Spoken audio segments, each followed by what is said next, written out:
আসসালামু আলাইকুম।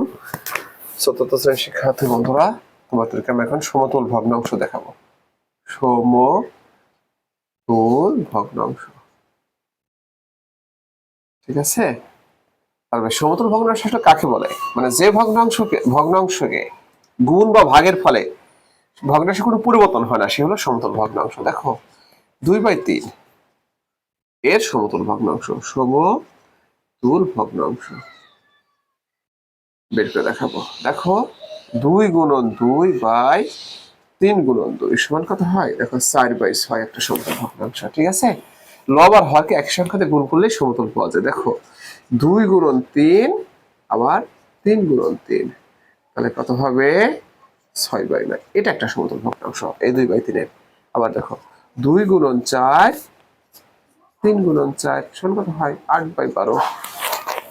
ফ্রেন্ডস, এভাবে আমরা যে কোনো সংখ্যা দিয়ে ভাগ করেই সমতল ভগ্নাংশ বের করতে পারি। তোমাদেরকে আমি আরেকটা সমতল ভগ্নাংশ দেখাবো। দেখো,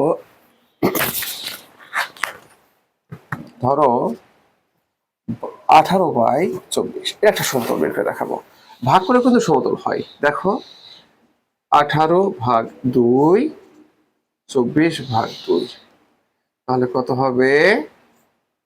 9/12। এটা কিন্তু একটা সমতল, ঠিক আছে? আবার দেখো 18/3, 24/3, তাহলে কত হয়? 6/8। এটা একটা সমতল হতে পারে। আবার দেখো 18/6, 24/6, তাহলে কত হয়? 3/4। এটা একটা সমতল হতে পারে।